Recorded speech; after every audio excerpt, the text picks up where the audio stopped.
their name and by their media outlet, and you can go ahead and answer the questions. We're going to start off with Dave Biddle from 24/7 Sports. Thank you. Hi, Sean. What are your impressions of Clemson's wide receivers? I know you faced some of those guys last year, but some of them are relatively new. Just what are your take on their wideouts? Clemson always got a good background of wide receivers. They got not a lot of new guys. I don't play last year, but they got guys that make plays on the perimeter. They got a great slot receiver, and they got a great quarterback. So they always have great players on their team. So we're really looking forward to that matchup against them. So. Our next question will be from Brendan Gulick from Buckeyes Now. Hi, Sean. Congratulations on your All-American nomination here this year. I'm curious if you could maybe evaluate your play this year. Obviously, a pretty impressive distinction, but how do you feel that you've played, and do you feel that, even though you've changed positions this year, that your play was worthy of an All-American nomination? I feel like I could always do better at the end of the day. So I always feel like I could do better, but I'm glad I got an All-American nomination. But at the end of the day, I'm not really focused on that. I'm just focused on the national championship and this game right here. So just really looking forward to that. But at the end of the day, I know I could get better, and there's things I got to work on. We will now go to Nathan Baird from Cleveland.com. Hey, Sean, obviously this whole season's been about a lot of new players stepping up in the secondary and taking on bigger roles. And then now this is a sort of a different stage for a lot of those guys. It's even though they've been playing this year, this is a step up. Anything you're kind of saying to those guys, or how do you feel like it's maybe your responsibility to help lead these guys into a game like this that they've never really experienced before?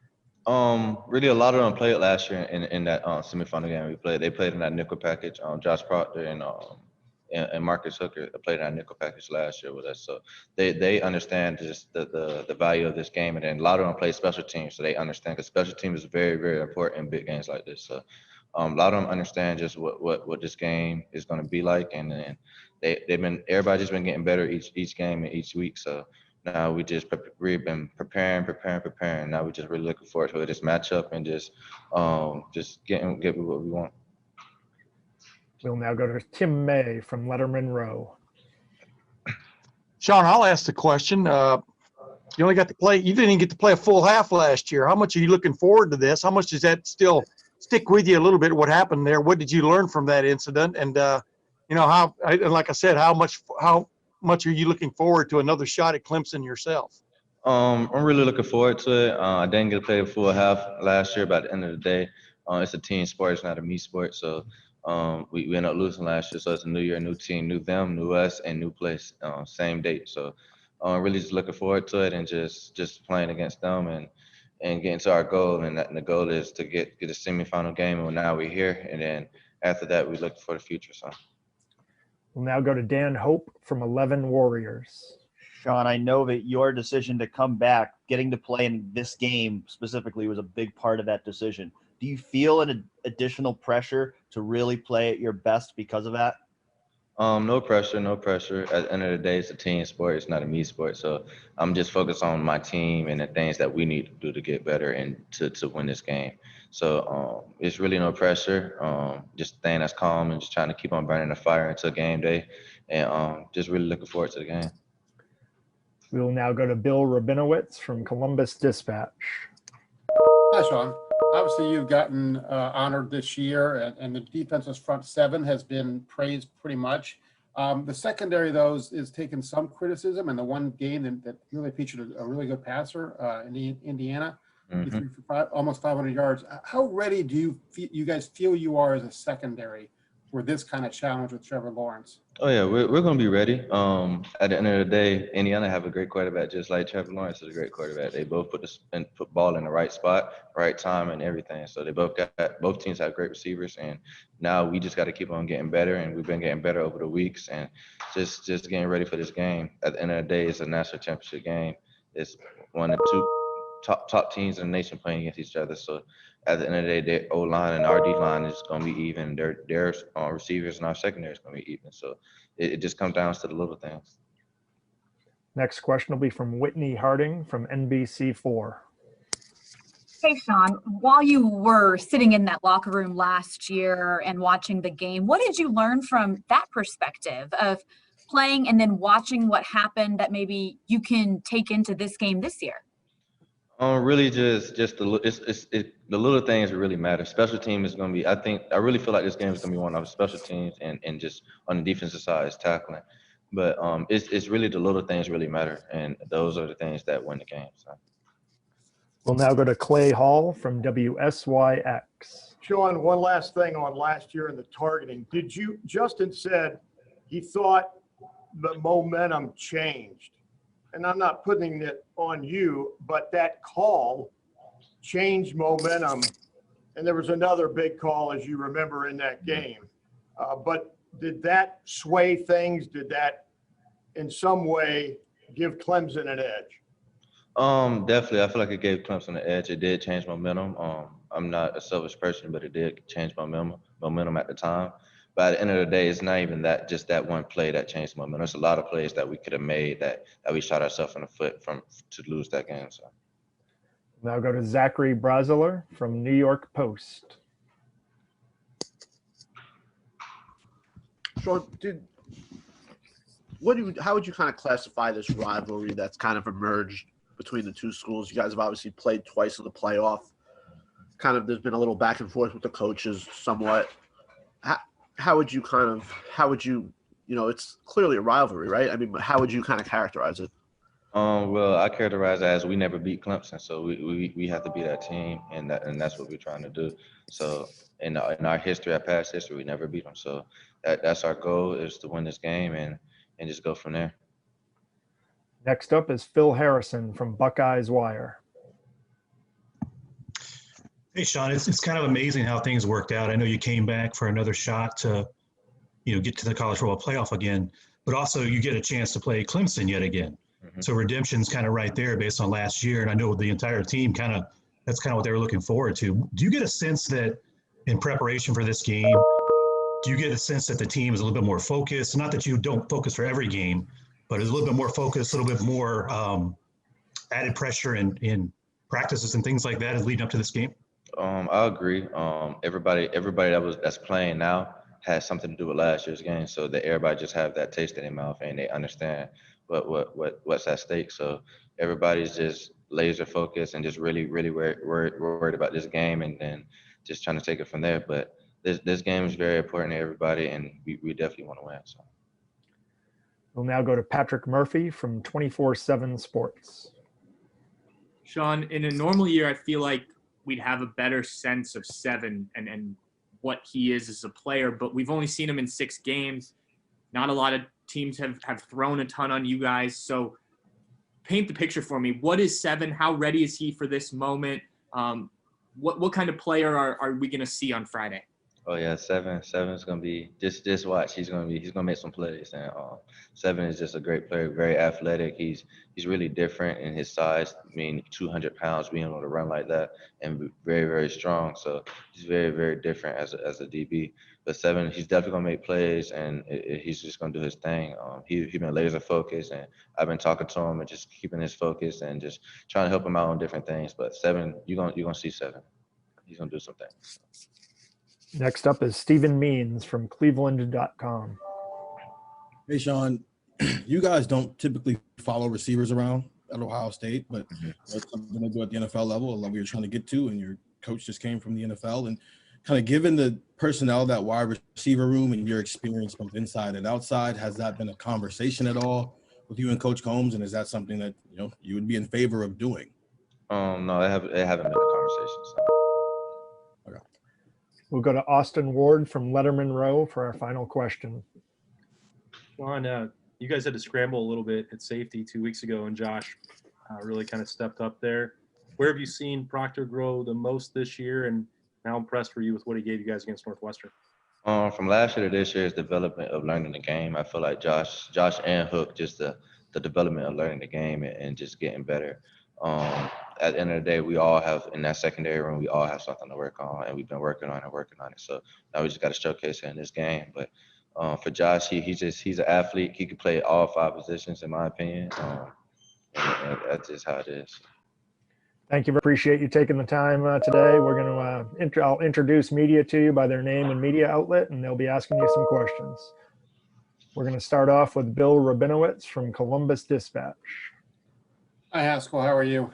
I'm doing great. How about yourself? Good, good. Congratulations on your All-American honor, first of all. So that's part of the question. How do you feel about that? And second, I want to ask you about Tommy Togiai, his progress, and just how dominating has he been? What's been the biggest area of growth that you've seen in him? Everyone knows how strong he is, but what else has he shown you this year? Tommy's a great player.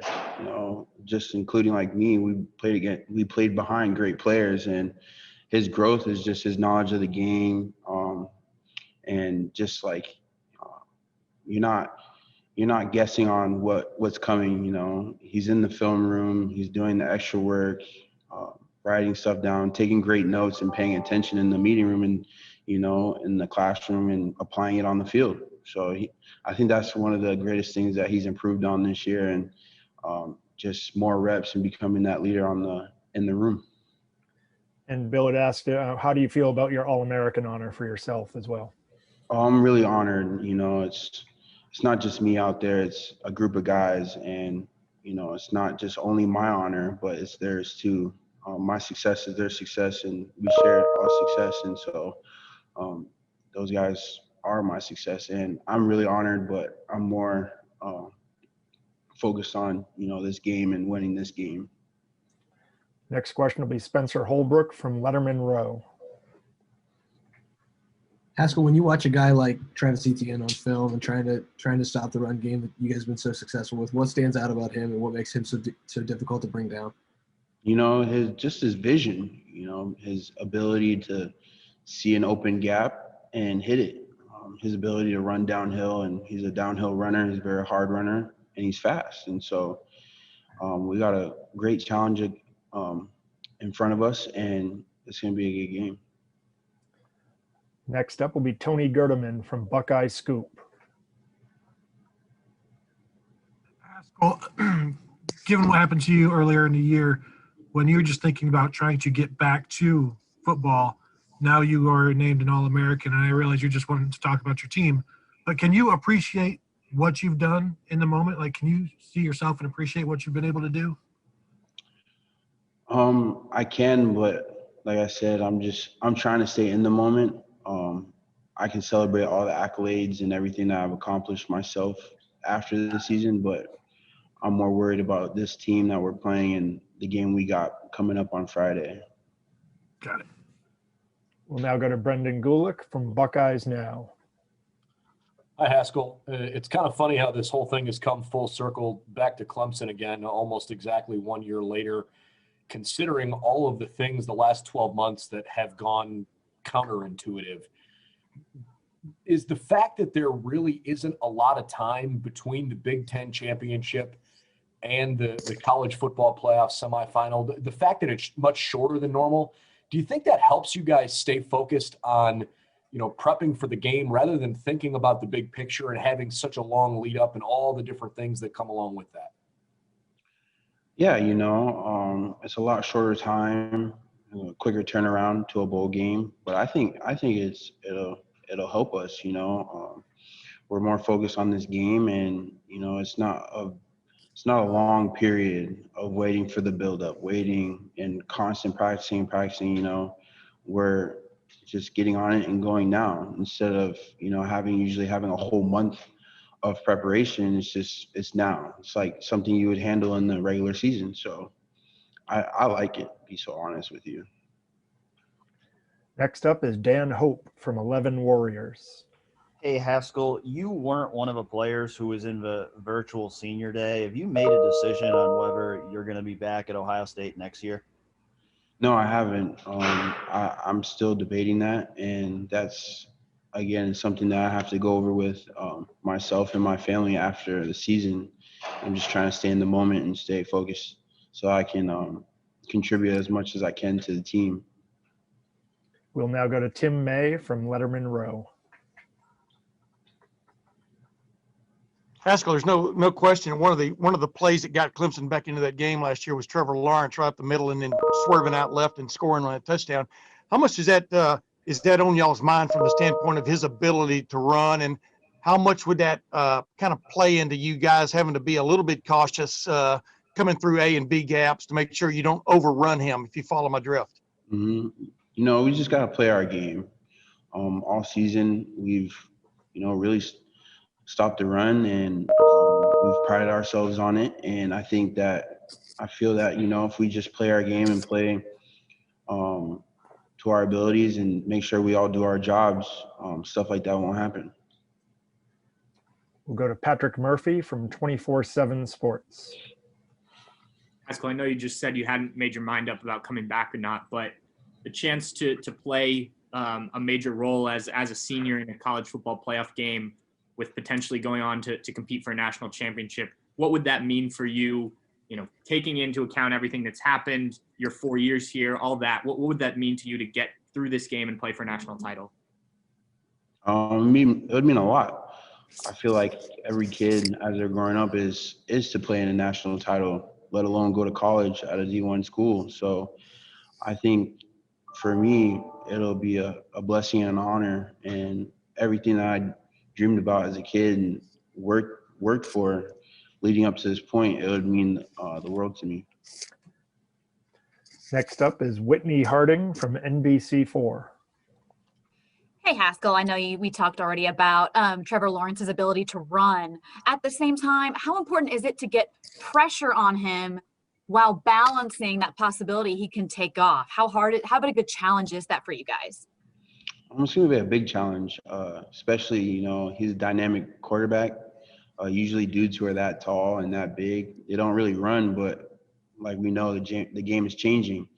And, you know, these quarterbacks are becoming dual threats. You know, he can do it on air and he can do it on the ground. So just being cautious of where he's at and what he's doing. He's a great player, and we're going to need to, you know, be aware that he can extend plays.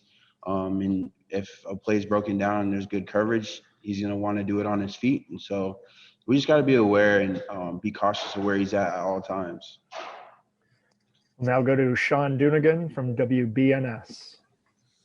Hey, Haskell, is there anything that Clemson does differently up front on their offensive line that you don't see often in the Big Ten? No, I feel like, you know, they're a great group. They gel together and they get the job done. They make sure that they do their job and they do it very well. And that's why they have so much success. And I know that there's young guys that have stepped up, and that just shows the leadership in the room. And so I think that, you know, there's nothing that they do different than anybody else. I just think that they play, you know, great football, and they're very assignment sound. And our final question will come from Austin Ward from Letterman Row. Haskell, when you look at the way you've elevated your game this year, is there something that you can point to that's helped fuel that? What are you doing differently, you know, than maybe those first 3 years? You know, the first 3 years, it was really being humble and being a sponge in the room, gathering all the knowledge from all the guys. Like I've told you throughout the season, you know, there's great athletes ahead of me, great D tackles and great DNs. And when you're in a room full of talent, you know, sometimes some talent gets passed up. But for me, it was really just seizing the opportunity, knowing that those 3 years playing behind those guys prepared me for this moment. And I feel like the only thing that I can really say that I've enhanced this year is really my knowledge of the game, knowing the whole defense in its entirety, and knowing, you know, who's behind me and what coverage we're in, so that I can play fast and anticipate instead. 24/7 Sports. Thank you. Hi, Tommy. What are your impressions of Clemson's offensive line? I know they just have one returning starter from last year, Jackson Carman, a young man from Ohio. As you watch them on film, what jumps out about their O-line? I mean, I think they're a good collective unit. I mean, they work together really well, and they have opened up gaps for ETN to hit and make plays off of. So I think they really work well together as a collective unit, opening up gaps so he can make plays off of. Thank you. We'll go to Bill Rabinowitz from Columbus Dispatch. Hi, Tommy.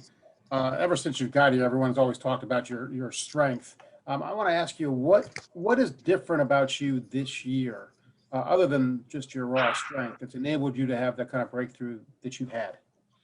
I think during that, like over quarantine, I really try to work on trying to get faster and gain some more speed, and then along with getting better at my technique that Coach Jay's been teaching, just been working on my craft over that time, and I think that's really helped me this season, and I think it's shown on the field as well.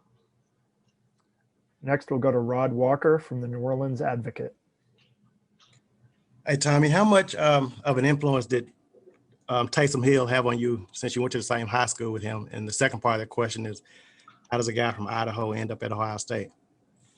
So I mean, Taysom Hill, I only talked to him maybe a few times, but I mean, he's a great dude, and I mean, just one of the guys looked up to, because he's the one that kind of made it out of Idaho and then to the NFL, to what position he's at now. It's like just an inspiration. So I mean, just having that was cool, and then being from Idaho to end up at Ohio State was just, I mean, Coach Jay kind of recruited me, said he found me just going through film, and he saw my film, he said he jumped out, and then just starting that relationship with him, and then that's how I ended up here.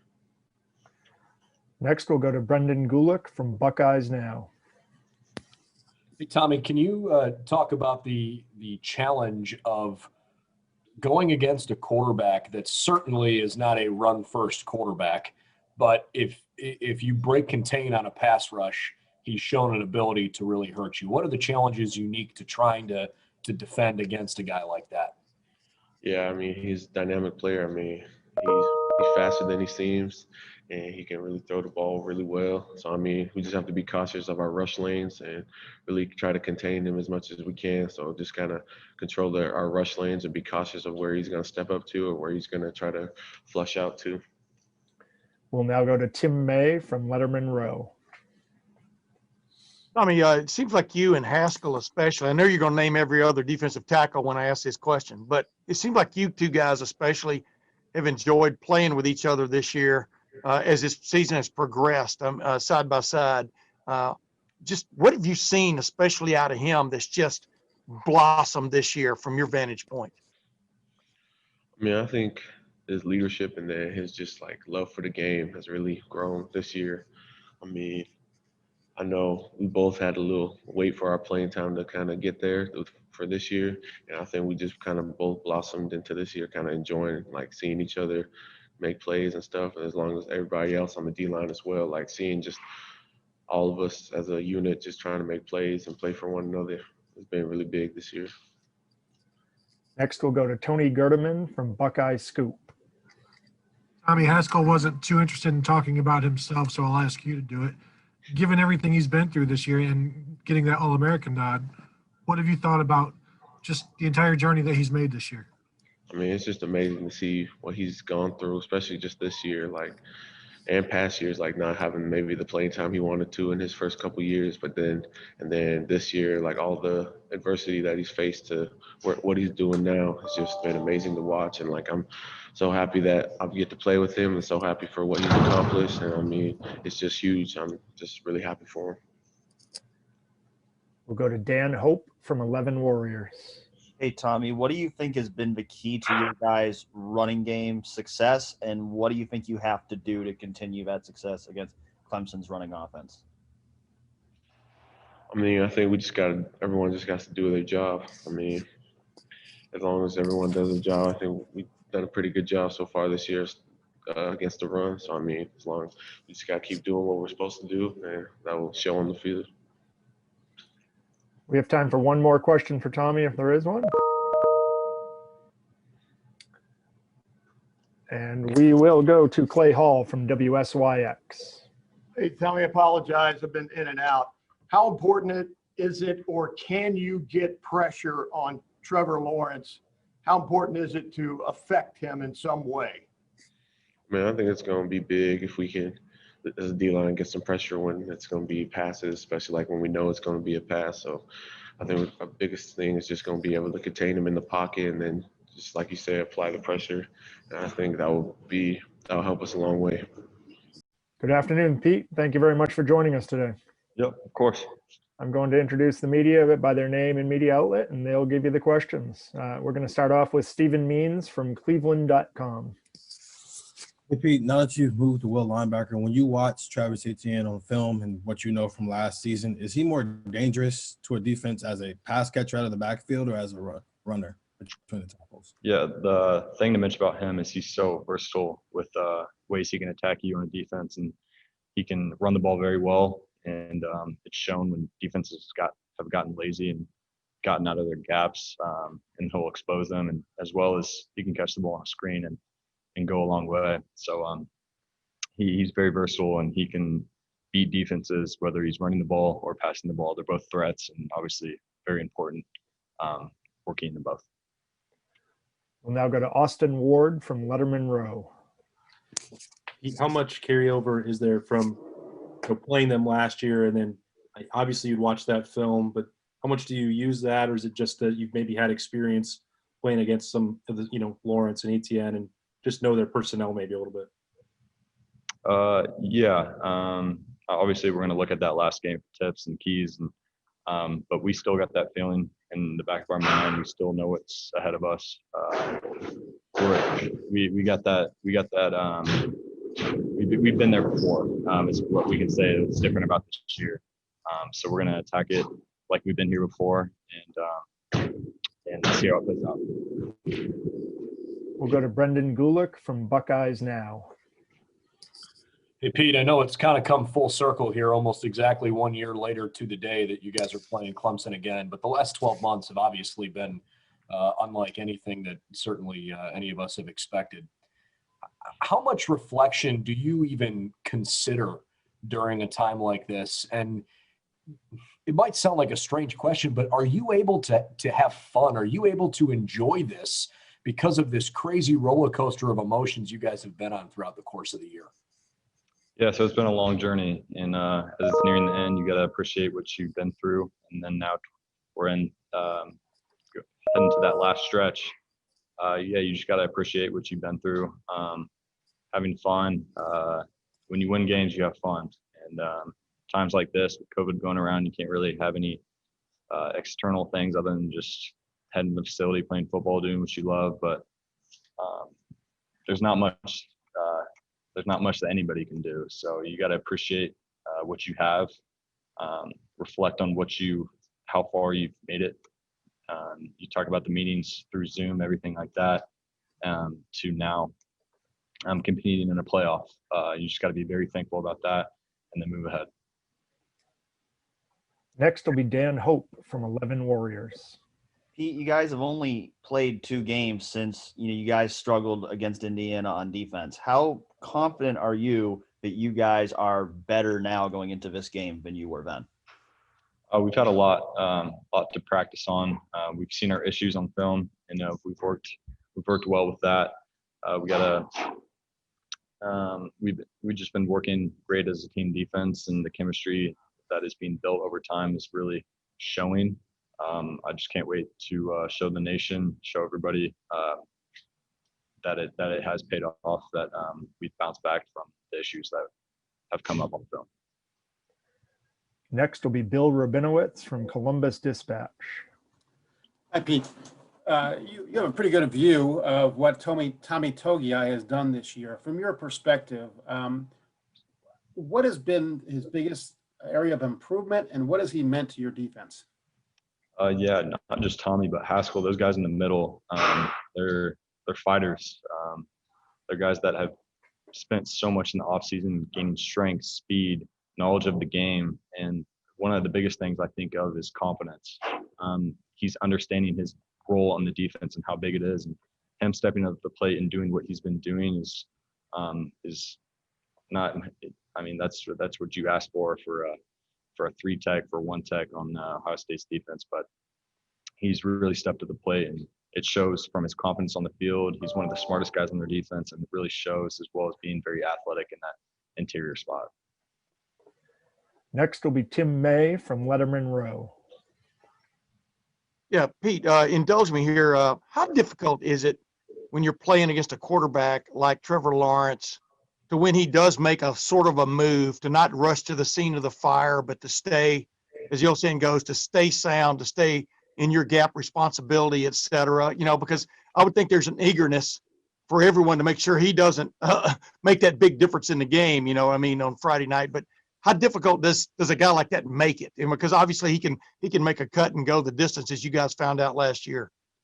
Yeah, so from last year, we've obviously learned that big plays, giving up big plays were the key, some of the keys where we lost that game. It is very difficult when you have a dual threat quarterback like Trevor. He's very, very good. He can scramble. He can throw the ball very well. That just makes it very, very tough, but a great challenge on this defense. We just got to, again, go out and show it.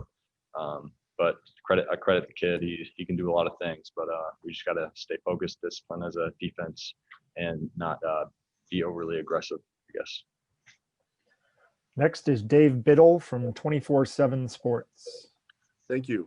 Pete, you do so many things for this defense, and you're a 3-year starter. You've seen a little bit of everything during your career. How would you describe the evolution of your game personally? Is this kind of what you expected when you came to Ohio State?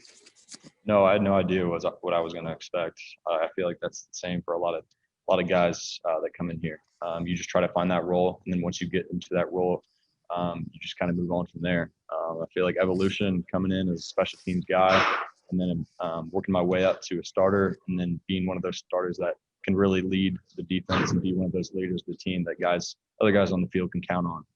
If they got a problem, they come to me. Just my knowledge of the game has increased, and I credit the coaches for that. Thank you. Next up is Nathan Baird from Cleveland.com. Pete, you mentioned the versatility that Travis Etienne has, but that's the same way that Clemson talks about your linebacker group, kind of the versatility that all you guys have.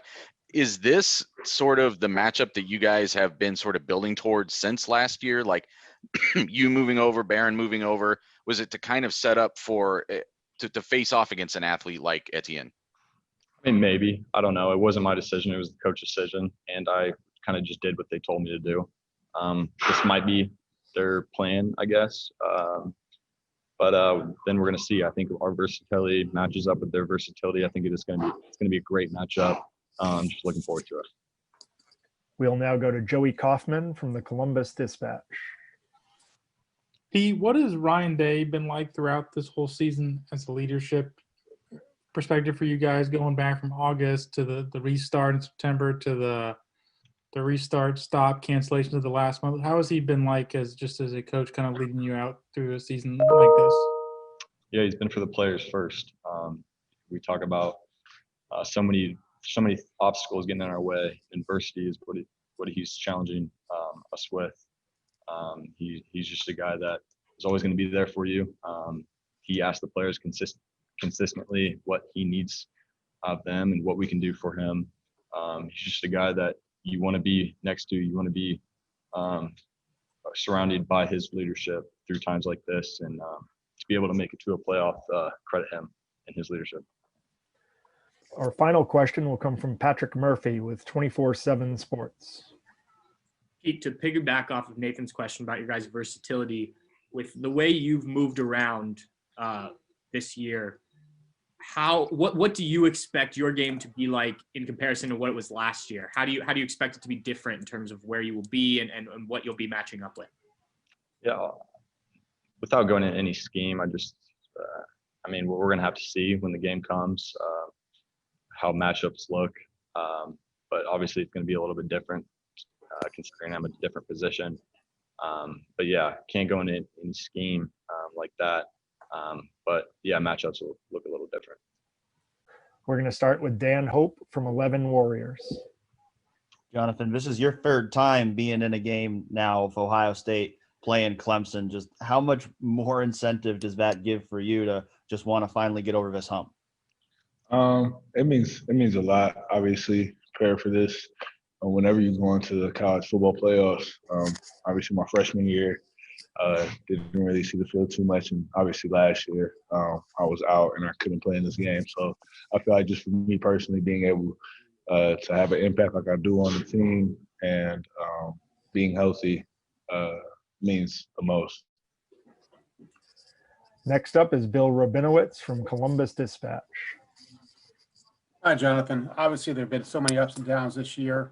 When you look back at what you've been through this year, your decision to come back, I'm assuming you have no regrets. You're happy you did it, but just kind of sum up what this year has meant to you. Honestly, it's meant everything. Like you said, no regrets to the fact that I came back. I'm really happy that I made that decision. Obviously, this year hasn't gone exactly the way it's planned, just with like COVID and games cancellations and, missing out on some things. But honestly, I mean, I'm just so grateful for the fact of just even having a chance to go out there and play with my brothers and to represent Ohio State. And I mean, I couldn't ask for more. Next up is Phil Harrison from Buckeyes Wire. Hey, Jonathan, lost in a lot of this redemption here for, getting back to the college football playoff and getting a chance to play Clemson again.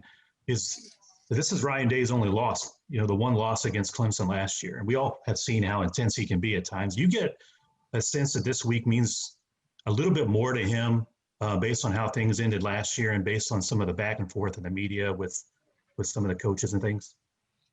I feel like just with Coach Day, every game he approaches the same, with the same intensity and with the same mindset that we have to win. I feel like any coach or anybody, no matter what team you're going up against, your whole goal is to win and to play your best with your team and get your team ready to go do that. And I feel like Coach Day and his leadership has done an amazing job to do that for us. We'll now go to Nathan Baird from Cleveland.com. Jonathan, Pete Werner had some big shoes to fill moving over from Sam to take over from Malik this year. Just what have you seen from him, I guess, either on the field or when you're watching film that's kind of maybe where has he put his stamp on this defense the most by that position switch? Yeah, Pete's an amazing player. Obviously, you guys have seen that. I feel like his biggest thing that he stepped up in is his leadership. He's definitely been a guy that people can go to and the young guys can go to and rely on to answer any questions or anything that might be needed. He's definitely just stepped up for our team in a big way, regardless of just playing his best football this year, but being a leader for us, someone that we can rely on. We'll now go to Tim May from Letterman Row. Jonathan, this is a bowl trip. You guys are going to New Orleans, but the way it's laid out, you might as well be going to Iowa City. You know what I mean? Is that taken away at all from the postseason hoopla or whatever? I mean, the fact that you guys are only going to be there for like a basically 30-hour period, or is that just part of the world 2020? Like you said, I feel like it is just a part of the world right now, just with everything going on. But I think the players would have loved to go down to New Orleans and actually experience the city and the place and me personally, the food. I wanted to try some of the seafood down there. But, I mean, all in all, we're there to go win a football game. We're there to go play for people and play for the CFP. And, it's all business. And I don't feel like that's taken away from anything else. We'll now go to Sean Dunigan from WBNS TV. Hey, Jonathan, do you guys look at all at the last 3 games that you have against Clemson last year and the 31-0 shutout and the 40-35 game in the Orange Bowl? Do you look at any of those game tapes or talk about any of those games since Ohio State hasn't beaten Clemson? We like to – obviously we know the history and everything between Ohio State and Clemson, and we go back and obviously we reflect on everything. You go back and you watch the film and you see how you can get better. And I feel like that's how you approach it, really anybody. You go back and you look at the teams that you played. If you have somebody that you played before and you look at the tape and you see where you messed up at and you see where you can get better at it. And then you have to go out there and execute. Now go to Brendan Gulick from Buckeyes Now. Jonathan, when the season was announced that it was coming back, you were a little emotional telling us about your conversation with your mom. I know that maybe this wasn't quite as dramatic because there was some level of expectation you'd get in the field, but certainly meaningful. Are you willing to tell us at all about what your conversation with her might have been like this time around? When I first figured out that the season was coming back on. No. When it's Sorry, hold on. He needs to unmute. I just muted you, Brendan. My apologies. That's okay. No, you had told us a little bit about your conversation when the season came back. I'm curious about your conversation, when you found out you were in the playoff for sure, and now you're back on this ultimate stage. Yeah, it was emotional, obviously. Just another chance to play, honestly, and go out there and make my family proud. It means a lot to me and my family. I just go out there and end my season the right way. I don't know. I couldn't be happier. Our conversation is just kind of like happiness and just ready to go get it. It's time to work even harder. Next, we'll go to Joey Kaufman from Columbus Dispatch. Jonathan, how do you think, how do you think Ryan Day has done well in terms of kind of leading you guys through sort of all the craziness of this season? What has he done that's been effective for you guys with all the uncertainty and a lot of just the extra stuff of this year? Right. Coach Day has been amazing throughout all of this. I couldn't ask him to do anything more. He's been a tremendous leader to all of us and just talking to us, guiding us, and making us stay strong and together as a unit, honestly. Our key word is fight. And with all the challenges that we had to face this year and overcome them, we just had to fight and keep pushing through them. And I feel like with Coach Day at the front of our team and being that leader, he's done a spectacular job. Next will be Patrick Murphy from 24/7 Sports. Jonathan, you guys have talked in the past in big games about wanting to dominate as the defensive line. You did that to some degree last year. I know you weren't a part of it, but how big will that be in this game to winning or losing, how the defensive line plays against Clemson's offensive line? I feel like it's just as big as any game. Defensive lines, I feel like, are the key to winning the game. Defensive line, offensive line, it's where everything starts. And obviously we have to play extremely well and play our best game. We want to do that every single week. And this week is no different. We just have to play to the ability that we're capable of. And our final question will come from Austin Ward with Letterman Row. Berm wanted me to ask if you and Justin Hilliard are going to use another loophole to come back for years 6 and 7. Yeah. Hey, Justin, you want to come back another year? Huh? No, probably not going to come back. Yeah. I mean, unless he does, I'll come back. Berm's desperate. He just wants you two to hang around. I'm sure he is. Thank you very much for your time this afternoon, Jonathan. With Bill Rabinowitz from Columbus Dispatch. Hi, Justin. We talked this morning to Matt Bockhorst, who had nice things to say about you. What do you remember about him and just your thoughts on playing a former teammate and, that whole thing? Yeah, I think that's actually my third former team I get to play this year or years past. But, yeah, me and Matt go way back. I remember when I was, I think, a junior or senior, he came in as a young guy. And he was probably one of the most memorable, just naturally just crazy teammates I played with. Just he's a guy that loves contact, which is my type of guy. And, yeah, I'm excited. I'm excited to get to play him. Yeah, it's going to be fun. I'm sure a lot of words will be said, but it'll be fun. Man. We'll now go to Dave Biddle from 24/7 Sports. Thank you. Justin, facing a guy like Trevor Lawrence again, is it a situation, like, is your mindset and the defense's mindset, he's going to make his share of plays, we just have to limit the really big plays? Just what's your mindset facing a guy like Lawrence? I would say the overall mindset is just Coach Combs is one of the most influential coaches I've had.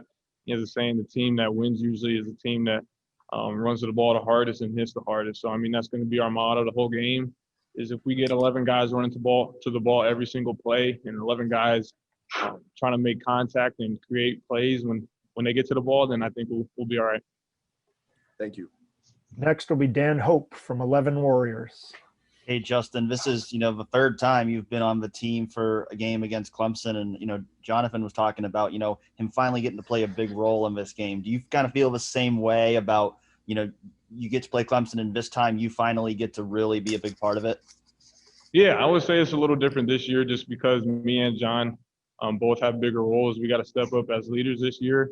I know in years past we had a little bit less of a role, but obviously this year being as leaders and some of the guys who have been there for the previous games we played against Clemson, we have a lot of knowledge on this game and what it takes or what it will take to win this game and what we have to do different. So yeah, it's exciting to have this new bigger role, but we're excited for it. We'll now go to Tim May from Letterman Row. Following along that same line, Justin, we were talking about Trey Sermon finally getting a bunch of carries, and suddenly he got in a stride, in a rhythm, and it showed. And I'm just wondering, from your vantage point, it certainly seems like the last couple of games, especially, you've gotten into that same kind of rhythm or stride, playing linebacker. Has it felt that way to you? And is there even more to come in that sense from you? Yeah, I would say most definitely. It's a lot of times it's when you're out there, you just need to make that that first hit, that first play. I was actually watching Chris Farley, that video of his entrance or whatever, where he goes crazy, and gets the crowd going and everything. He says he does that just to get the nerves out and just to get his feet wet. I would say the same thing with football, man. It's when you're out there, you're just looking to make that first big play, and then once you make that first big play, man, it's just you're in the flow. Everything becomes easy. Thanks, man. Next up is Nathan Baird from Cleveland.com. Justin, the move that Pete Werner made this year over to Will, I mean, obviously he was starting on the other side where you are in this game last year, but just how has he impacted the defense most with what he's done making that move over to Will? Oh yeah, Pete's a beast. Pete's an absolute great player. One of the guys who's always running to the football. If you turn on the tape, anytime you watch Pete, he's going to be running to the ball. And we've grown to expect that from him. So he's definitely a huge part of our defense, huge part of our team. And I'm excited to see what he does Friday. We'll now go to Patrick Murphy from 24/7 Sports. Justin, in last year's game, the defense was able to contain Travis Etienne, at least from a rushing standpoint, but he was still able to get out and make some big plays in the pass game. How aware and how much conversation has there been of that, and knowing that to have success, you need to be able to shut a guy like that down in both facets? Yeah, I mean, that's been a focus for sure. I think every week our defense is built around stopping big plays, and sometimes we've let that fall this year. And I think that's obviously been a big focal point of this week, is just limiting all those big plays. And with a guy like that, it can be tough, but we're up for the challenge. We have time for another question here if there's somebody with one. He almost got away. We have Spencer Holbrook from Letterman Row, please. Justin, when you look at everything this offense can do against you guys, or what they're going to try to do against you guys, is it an advantage to have already gone against it a year ago? I know it's a lot of different moving pieces and a lot of different guys in and out of the lineup from a year ago, but is it an advantage to kind of see a couple of the same guys twice? I don't see it as an advantage. I think maybe more mentally than physically, knowing what it takes as far as preparation going in this game and learning from things that we didn't do right in the past. I think that'll serve as an advantage, but I don't think it gives us an advantage over any team just because we played them. But I know older guys that have played in those previous games, like me, John, ton of guys have learned so much from those games and what we did wrong in those games and preparation and things like that. And we're doing everything we can this time around to change that. Hey, off. I can hear you guys just fine. Told me to take my mask off. I better not get the COVID. I've avoided it so far. So I've been tested. I don't know about these other guys. I've been tested every single day. I have nothing left in the interior of my nose. If you'd like to make a brief opening statement, you can, or we could just go straight to questions. Which would you prefer? We can go. I don't know. I wouldn't know what I'd say. All right, fair enough. We're going to start off with Austin Ward from Letterman Row. Kerry. Hey, Austin. Hey, Merry Christmas, Happy Holidays. Appreciate that. Thank you. It seemed like a little bit of a scramble at safety before the Big title game. We saw, that Marcus was game time decision. We didn't know about Ronnie until a little before kickoff. How much did that scramble the plans for you guys at safety? And I know there's a limit to what you'll say ahead of Friday, but how much closer to full strength do you think you guys will be there? Yeah, well, it was a big scramble, and we had 3 healthy safeties, ready to play in the game. And so there was, that was significant. And the kids did a really nice job. That's the COVID environment, right? Of adapting and overcoming and accommodating. And we would certainly like to be much closer to full strength on Friday. Next question will come from Stephen Means with Cleveland.com. Hey, Coach. Hi, Stephen. How you doing? Great. All right. When you look at Clemson and how they kind of use their wide receivers specifically, it's mirrors a little bit to how you guys use Christian Garrett, where it's an outside guy and a slot guy who get the majority of the touches. When you guys do go good on good, how much does going against those 2 guys and the way they use them maybe prepare you for what you're going to see on Friday? Oh, I think that's a great question. I think every day that we get to go good on good is a good day for us, because those are some of the best wide receivers in the country in our facility. And these guys that we're playing are just like them. And so the ability to compete against great skill day in and day out is critical when you're trying to get ready to play a team like this. We'll now go to Tim May with Letterman Row. Hi, Kerry. Merry Christmas again. By the way, as you look at Trevor Lawrence, what is the most outstanding thing he does? And I know that's like, out of 20, whatever, but what is the one thing that you think just sets him apart? Like Urban Meyer was telling me, the thing that's really interesting is he's a great runner, but he's really fast too. And you don't necessarily see both of those when you just watch it on video, but just what's your take? Yeah, to Urban's point, he's deceptively fast, and you'll see when players have angles on him, and he outruns the angle. I think that the thing that he does so many things very, very well. It's one of I would say it's arguably one of the great college football quarterbacks of all time, based on his production and winning games. He is a play extender, and he does a great job of avoiding rush, sidestepping rush, getting outside the pocket, running the ball, or extending the play and throwing the ball. And he makes very, very, very few poor decisions. I think he does a great job with his pre-snap recognition.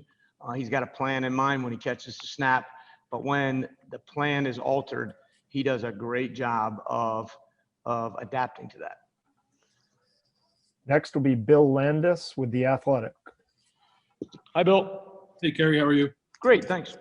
Hey, so this matchup is becoming more and more common on the field, but off the field as well. You guys recruit against Clemson a lot, and I think that became a little more common maybe in the 2 years you weren't here, but certainly it's ramped up now. Just what's it like recruiting, I guess, similar guys as Clemson? And you have a guy in this class that you just signed, Jordan Hancock, who was committed there. What was it like recruiting Jordan when he was committed to another program? Yeah, well, we had recruited Jordan very hard and had felt very good about him. And then he made the decision to commit to them. And I respected that. I respect that decision. But we had developed a pretty decent relationship. I think they're great recruiters.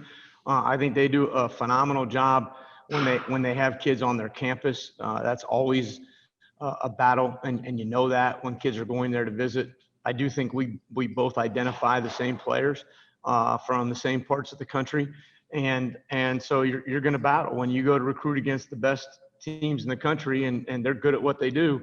It's going to be like that, and Jordan was a perfect example of that. And the kids there are kids. The elite players have some really good choices, and those kids and those schools are all battling for those guys. Next up is Bill Rabinowitz from Columbus Dispatch. Hi, Kerry. How are you? Hi, Bill. I want to ask you about Tommy Togiai and the impact that he's had on your defense. That position is kind of a thankless one, but it's so important. What kind of a jump has he taken, and how important has he been to the defense? Well, I wasn't here last year, so I can't tell you clearly to the jump. I can tell you that we have had players like that. You know, BB Landers was like that. He's such an active force in the interior of the defense. Now, they're two different players. BB was quick as a cat. Tommy's strong as an ox. But the thing that Tommy does is he hustles so hard, day in and day out, at practice, in the games. He's relentless. And that's what I feel like he does in the middle of the defense. He's just a relentless force. And if you don't stay on him, he's going to find himself at the ball. And he's really, you know, between the interior defensive linemen have just really done a really, really good job this year. We'll now go to Tony Girderman from Buckeyes Scoop. Harry, how you doing? Great. How are you, Tony? Good. I want to ask you about the other guy on the interior.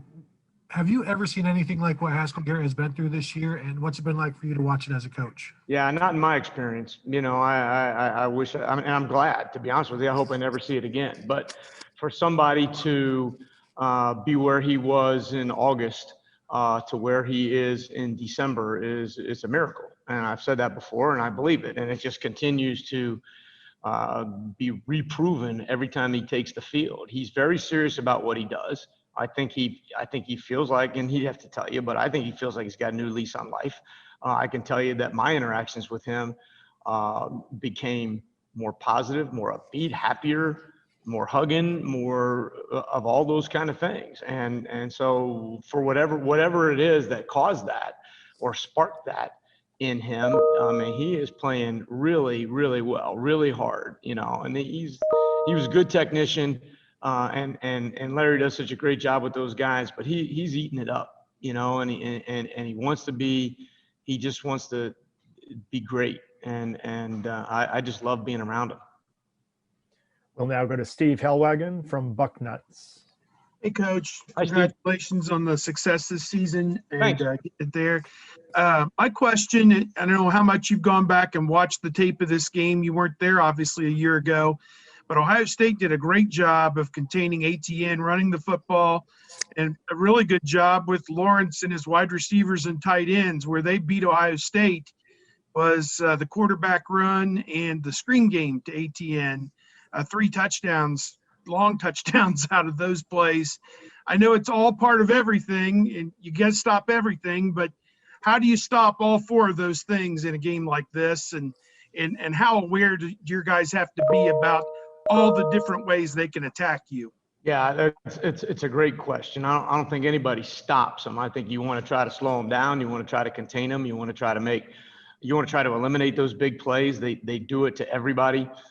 Their explosive tape is the longest tape that you've ever seen. I think the running back is a fantastic player in every phase of the game. He runs the ball inside. He runs the ball outside. He catches the ball out of the backfield. He catches the ball on the perimeter. You know, I think he's dynamic. Obviously, the quarterback run, which shows up at this time of year, is important to their success. And that's what winning teams do. You know, they have a formula. They've got talent across the board, from the numbers to the numbers. And so if you went into a game and said, well, we're going to take this one thing away, they have plenty to beat you somewhere else. And so you have to prepare for all of it, and you have to play a great game for 4 quarters in order to have a chance at the end. Thanks. Next up will be Jacob Beng from Buckeye Grove. Hey, Gary, how are you? Hi, Jacob. Great, thanks. Going back to the interior on the defensive line, have you seen an extra pep in the step of Jonathan Cooper now that he finally gets to play Clemson? I think I can tell you this, and the remarkable thing is to just watch how these kids have managed and handled everything. But Coop is a flat-out leader, you know, and I was talking to him. We had kind of a walkthrough practice the day after Christmas, and Coop says, "Coach, we need to wear cleats. He was just, and he was right, and we did. And you just love that kind of leadership. He's all in. He's pushed his chips into the middle of the pile for this game, and I think we'll see Coop's best effort. Next, we'll go to Zachary Braziler from the New York Post.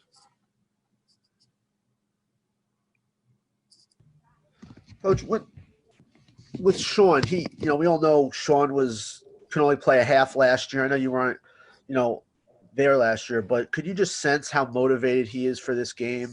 And Well, I mean, in many ways, I think the way that game finished, or a big part of the reason that Sean came back, and Sean's passionate about winning, and he felt, I'm not going to say he felt responsible, but he felt, shortchanged or whatever. I don't know what the right word is, Zachary, to be honest with you, but and he's been motivated all year, and he's a great leader. But he's, this game obviously means a lot to him. He's prepared extremely well. He wants to go out and have a good performance. He wants to help his team win, and that's the main thing. But there's no question that coming off the field at halftime or before the halftime last year was very, very hard for him. Next, we'll go to Nathan Baird with Cleveland.com. Hey, Kerry, Hi, Nathan. how you doing? You and other people have been talking about Etienne's versatility. When we talk to Clemson, they talk about your linebackers' versatility. I'm just curious, when you guys moved those guys to the positions that they're in this year, was it a matchup like this that was kind of in mind? And how does this alignment of linebackers and the versatility that you guys have maybe help you match up against Etienne? Well, I think when you're going to play teams like this, and it's a great question, I think when you're going to play teams like this, you got to have speed on the field, and you got to figure out a way to get fast guys out there playing in the right areas. And for us, moving Pete, getting Baird on the field in a different capacity, having a kid like Justin Hilliard who can play all the spots, and then that anchor in the middle, Tough Borland. I mean, I just think that versatility gives us. It certainly gave us a great chance when guys were out because of COVID, but it gives us flexibility. And I agree with you that when you're going to play teams like this, you're going to need those kind of flexible players that can move around and do different things during the course of the game to help you try to win. And one last question, Coach. Brendan Gulick from Buckeyes Now. Hey, Kerry. Hi, Brendan. Hey, Haskell made a comment to us that he has spent a lot of time this year on trying to learn more than just his job. He wants to know the coverages. He wants to know where certain guys are. He said it's helped him play more freely. That's a really mature thing to commit yourself to doing. How many other guys on your defense do you feel have made the decision to try and learn more than just their position, and has that made you better as a unit? I think that some of them chose to do that. Guys like Haskell, Pete, certain players, and then some of them have had to do it just because all of a sudden you show up at practice and there's 4 guys that aren't going to be able to be there. So now you got to go play this spot and you got to know it. And the young guys have really learned that, not necessarily because they want to, but because they have to. But I think the maturity of these kids that are looking forward to extending their career down the road. I remember having a conversation with Haskell about 3 deep coverage versus 2 deep coverage, and why do you play this one and why do you do that one? And he was really interested and how that might affect him on the defensive line. And I think you're right. It's a very mature way of looking at things. And I think the more guys on your defense that you have thinking along those lines, the better chance you have